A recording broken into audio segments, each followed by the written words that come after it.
राजकुमारी तारा अपने घोड़े को बाहर खड़ा कर राजमहल के अंदर प्रवेश कर जाती है। राजकुमारी विलासिनी अपने कमरे में अकेली बैठी है। कल होने वाले विवाह की तैयारियों के चलते वो थोड़ी व्याकुल सी थी। तभी राजकुमारी विलासिनी को दरवाजे पर किसी की दस्तक महसूस हुई तो वे बोल पड़ी, कौन है बाहर? राजकुमारी तारावती बोली, राजकुमारी जी, मैं आपकी सेविका हूँ, आपसे कुछ जरूरी बात करनी है, बहुत जरूरी है। राजकुमारी विलासिनी थोड़ा संकोच करते हुए बोली, अच्छा अंदर आ जाओ। राजकुमारी की सहमति मिलने पर राजकुमारी तारा झुके हुए सिर के साथ अंदर आ जाती है। उसको देख राजकुमारी विलासिनी बोली, बोलो क्या बात है? तारावती बोली, माफ करे राजकुमारी जी, मैं अच्छे से जानती हूँ कि कल आप राजकुमार अभिमन्यु से विवाह करने जा रही हैं, पर आपको यह विवाह नहीं करना चाहिए। तारावती की बात सुन राजकुमारी विलासिनी चौंक जाती है और कहती है, क्या कह रही हो तुम, और तुम हो कौन? मैंने तो तुम्हें इससे पहले कभी राजमहल में नहीं देखा। तब तारावती धीरे से राजकुमारी के पास आई और बोली, राजकुमारी जी, मैं आपको सब कुछ बता दूंगी, बस आप थोड़ा धीरज रखकर मेरी पूरी बात सुन लीजिएगा एक बार। मैं चाहती थी कि शादी से पहले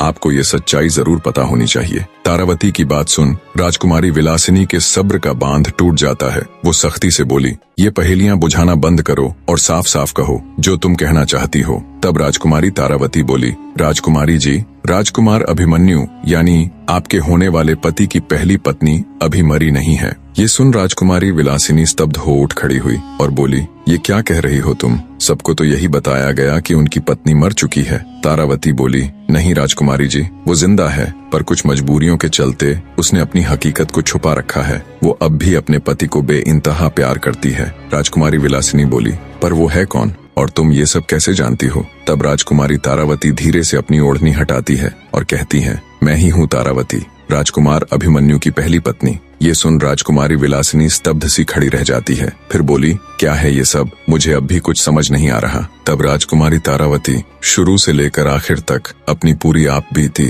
राजकुमारी विलासिनी के आगे कह सुनाती है कि कैसे उसके धूर्त पिता के कारण उसे आधी रात को राजमहल छोड़ना पड़ा और क्यों उसने अपने सुंदर रूप को बिगाड़कर खुद को एक कुरूप स्त्री बना लिया और कैसे वो राजकुमार अभिमन्यु के महल में एक नौकरानी की तरह रह रही है। इतना कह राजकुमारी तारा अपनी ओढ़नी के पल्लू से अपने चेहरे की कालिक हटाती है। ये देख और पूरी बात जान राजकुमारी विलासिनी स्तब्ध रह जाती है। आगे राजकुमारी तारा बोली, माफ करना बहन, पर अब भी राजकुमार अभिमन्यु मुझसे बहुत प्यार करते हैं। उनकी नजरों में ये जानते हुए भी कि मैं इस दुनिया में नहीं हूँ, वो तो शादी के लिए बिल्कुल भी तैयार नहीं थे, पर अपने पिता के कारण मजबूरी में वो ये सब कर रहे हैं। राजकुमारी तारा की पूरी बात सुन राजकुमारी विलासिनी हैरानी के साथ साथ बहुत भावुक भी हो जाती है और कहती है, तो फिर तुम ये सब राजकुमार को बता क्यों नहीं देती? कब तक अपने मुंह पर ऐसे कालिक पोते अपनी सच्चाई को छुपाती फिरोगी? बने रहे।